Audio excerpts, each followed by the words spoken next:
গর্ভবতী স্তন্যদানকারী মহিলাদের ক্ষেত্রে রোজার হুকুম কি? গর্ভবতী মায়েরা এবং স্তন্যদানকারী নারীরা মায়েরা তাদের এই অবস্থাগুলোতে তারা রোজা রাখবেন। যদি তাদের রোজা রাখলে নিজের কিংবা সন্তানের জীবন হুমকির মধ্যে পড়তে পারে, তাহলে অবশ্যই তারা জীবন রক্ষার প্রয়োজনে রোজা রাখবেন না এবং পরবর্তীতে রোজাগুলো রেখে দিবেন। কিন্তু গর্ভবতী মায়েরা অনেকে আছেন যে একটু কষ্ট হলে তারা মনে করেন না আমি ওদের রোজা রাখতে পারবো না। দেখুন, আমাদেরকে সহনশীল হতে হবে। ইসলাম চায় একজন মুসলমান সহনশীল হবেন, একজন মুসলমান কষ্ট সহিষ্ণু হবেন, একজন মুসলমান ধৈর্যশীল হবেন। আজকাল তো অনেক মা বাপ আছেন ছোটো বাচ্চাদেরকে রোজা রাখাতে চান না, অথচ আমাদের বাচ্চাদেরকে রোজা রাখানো আমাদের উচিত, তাদেরকে কষ্ট সহিষ্ণু করা উচিত। এখন সব বাপ মা পোলাপানকে শুধু ভোগ শিখায়, ভোগ শেখানোর প্রয়োজন নাই, ভোগ পশু পাখিও করতে পারে। ত্যাগটা শিখাইতে হয়, স্যাক্রিফাইসটা শিখাইতে হয়। ইসলাম সেটাই বলে, আপনি ওকে ভোর রাতে উঠতে শেখান, ও জীবনে অনেক কিছু করতে পারবে।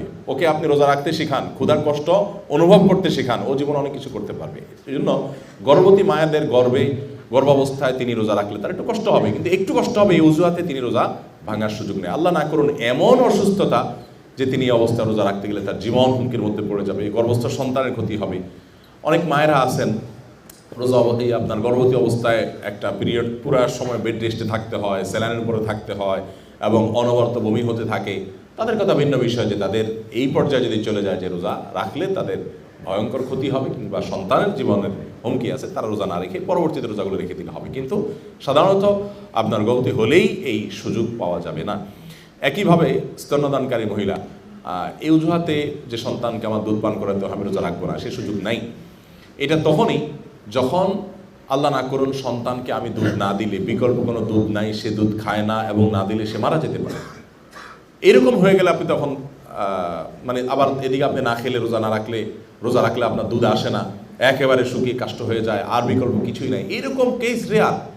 আজকাল হাজারো শত বিকল্প আমাদের কাছে আছে আলহামদুলিল্লাহ। অতএব এরকম টনকো অজুহাতে রোজা না রাখার কোনো সুযোগ নেই। রোজা রেখে কি চোখের অথবা নাকের কিংবা কানের ড্রপ ব্যবহার করা যাবে কিনা?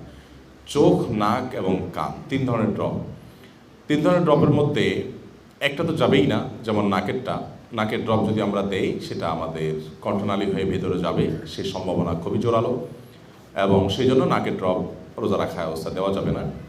আর চোখের ড্রপ যেটা আছে, এই চোখের ড্রপ সচরাচর সেটা আমাদের গলায় যায় না, অতএব এটা দেওয়া যেতে পারে। কিন্তু দেওয়ার পর যদি গলায় এটার স্বাদ অনুভব করি, আমরা গিয়েছে যদি অনুভব করি, তাহলে সেক্ষেত্রে এটা দুধের সাথে ফেলে দিলে হবে। আর সতর্কতার জন্য যদি ইফতারের পরে করা যেতে পারে সেটা আরও ভালো। তবে মৌলিকভাবে এটার কারণে যে রোজা ভেঙে যায় এক কথায় সেরকম না।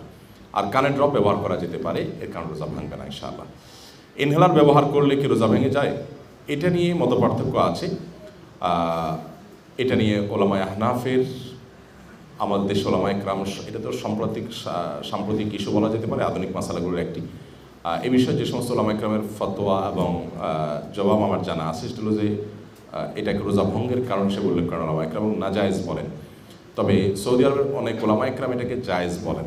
যুক্তি কী দেন, উভয় পক্ষের যুক্তি তর্ক দলিলগুলো আমি জানার চেষ্টা করেছি। একেবারে সংক্ষেপে যদি বলি, সৌদি আরবের ওলামায়ে কেরামের মধ্যে যারা জায়েজ বলেন তাদের যুক্তি হলো যে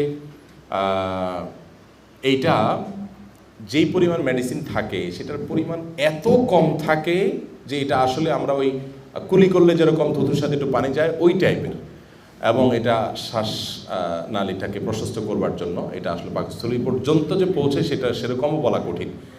তো এই সমস্ত কারণ দেখিয়ে তারা এটাকে জায়েজ বলেন। কিন্তু এহতিয়াত এবং সতর্কতা হলো এটা ব্যবহার ইফতারের পরে করা, এবং এটাকে আমরা ব্যবহার করব না রোজা অবস্থাতে, এটাই হলো সতর্কতাপূর্ণ মত, এটা এহতিয়াতপূর্ণ মত। এবং সেই সাথে আপনার কতটুকু যায় কি, মানে আমি এই মাপজোপের মধ্যে যদি চলে যাই, মানে যাচ্ছে ভিতরে এবং সেখান থেকে পাকস্থলীতে যেতে পারে, সে সম্ভাবনা আশঙ্কা আছে, সব মিলিয়ে এহতিয়াত অবলম্বন করা বা সতর্ক থাকাটাই হলো অধিকতর উপযোগী এবং আমার কাছে মনে হয় ভালো উত্তম।